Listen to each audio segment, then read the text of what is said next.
Hello बच्चों, आज पुनः आपको कॉन्ट्रैक्ट एक्ट फर्स्ट में लेकर आया हूँ। जैसा कि मैंने पूर्व क्लास में थोड़ा सा इंट्रोडक्शन बताया था संविदा विधि का, उसके बाद मैंने आपको संविदा है क्या, उसका एक फार्मूला NOC क्यूब वो बताया था। उसके बाद और भी परिचय संविदा विधि से संबंधित बताए थे, आपका सिलेबस बताया था। उसके बाद सेक्शन 2A ऑफ़र बताया, ऑफ़र के आवश्यक तत्व बताए, सेक्शन 2B बताया, सेक्शन 2B के आवश्यक तत्व बताए। आज उसी क्रम में, उसी श्रृंखला में आगे बढ़ते हुए सेक्शन 2D प्रतिफल।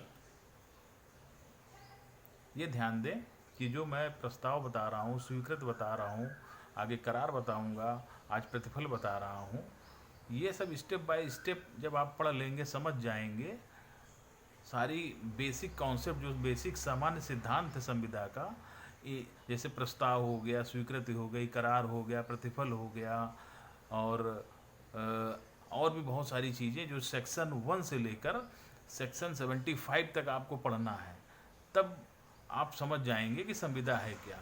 तो कोई चीज़ बीच में मिस नहीं करनी है, हर चीज़ को अच्छे से सुचारू रूप से पढ़ना है, नोट्स बनाने हैं, ध्यान से समझना है, और एग्ज़ाम के हिसाब से आपको जो संबंधित आपका सिलेबस है, मैं उसी को ही आपके चारों तरफ बताने का प्रयास कर रहा हूँ कि एग्ज़ाम में कोई भी क्वेश्चन आपके सिलेबस से बाहर का ना आ जाए, और जो सिलेबस के अंदर का आता है वो आपको करने में किसी प्रकार की समस्या ना हो। ठीक है, इसी श्रृंखला में आगे बढ़ते हुए आइए देखते हैं सेक्शन 2D प्रतिफल क्या है।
बच्चों ध्यान दें, सेक्शन 2D प्रतिफल की बात करता है, प्रतिफल की बात करता है।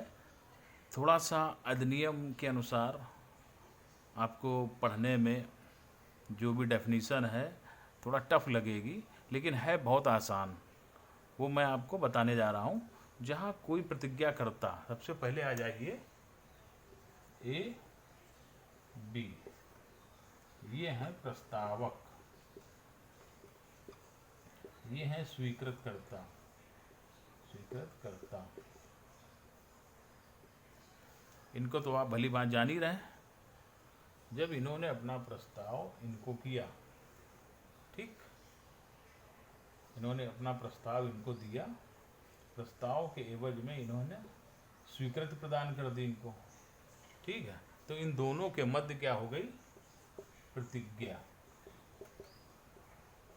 तो यहाँ पर इनको हम प्रतिज्ञाकर्ता कह सकते हैं, प्रतिज्ञा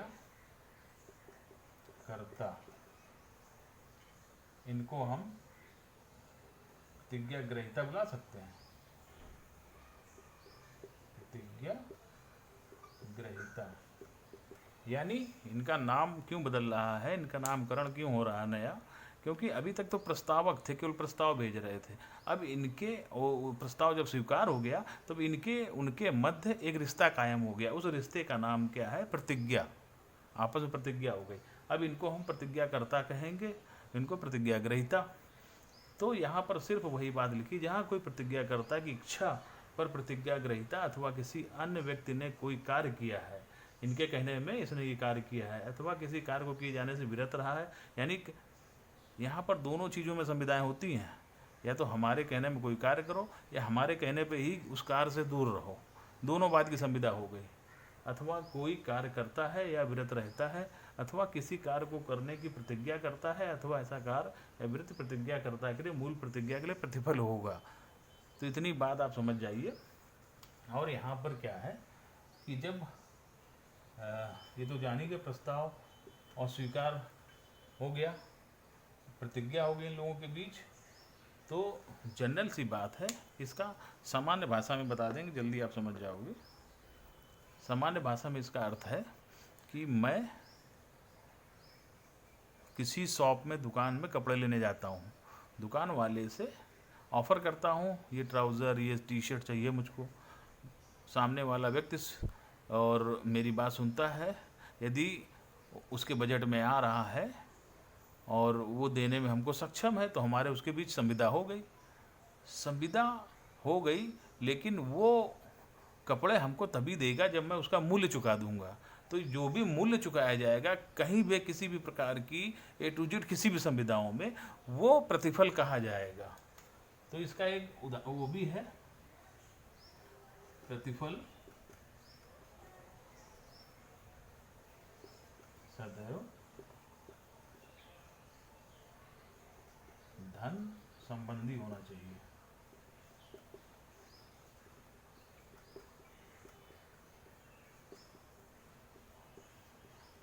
क्लियर? जो भी हम संविदा किसी से भी करेंगे, और सभी का संविदा करने का उद्देश्य ही यही है, धंधा करना, व्यापार करना। ये सब क्यों करता है आदमी? पैसे के लिए करता है ना। तो वो जो भी हम संविदा किसी भी प्रकार से, किस रूप में, किसी अन्य प्रयोजन से, किसी अन्य उद्देश्य से, लेकिन सबका एक ही उद्देश्य अंत में आता है, क्या? पैसा। तो जहाँ पर प्रतिफल नहीं है वहाँ संविदा कभी मान्य नहीं होगी। तो हमारा लॉ कहता है प्रतिफल सदैव धन संबंधी होना चाहिए। ये जरूरी नहीं है कि प्रतिफल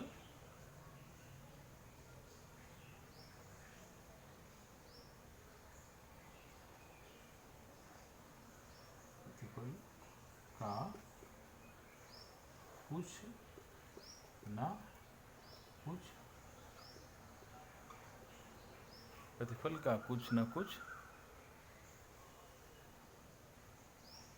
धन संबंधी मूल्य हो, समान नहीं, समान धन संबंधी होना चाहिए, समान नहीं होना चाहिए।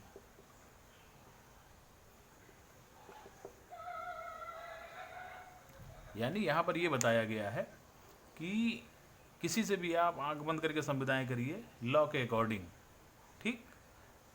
यदि हमारा काम, हमें कोई कपड़े या हमारा किराया या हमारा XYZ कुछ और हमारी बाइक के पेट्रोल A to Z सब कुछ, हमारे कपड़े 10,000 के हैं, यदि दुकान वाला चाहे हमसे प्रसन्न हो जाए, हमारी बातों से प्रसन्न हो जाए, हमारे प्रोफेशन से प्रसन्न हो जाए, उसको लगता है कि कल ये हमारे काम आ सकते हैं, तो वो 10,000 का 5,000 में हमको सामान दे देगा, संविदा मान्य होगी, किसी भी प्रकार से संविदा पर कोई असर फर्क नहीं पड़ेगा। तो वही कहा, प्रतिफल सदैव धन संबंधी होना चाहिए। प्रतिफल का कुछ ना कुछ धन संबंधी मूल्य हो, ये जरूरी नहीं है कि प्रतिफल समान होना चाहिए। क्लियर? तो बच्चों आज हमारा प्रतिफल भी समाप्त हो गया। अब नेक्स्ट क्लास में नए टॉपिक के साथ पुनः आपसे मुलाकात होगी। तब तक आप पढ़ते रहिए। धन्यवाद।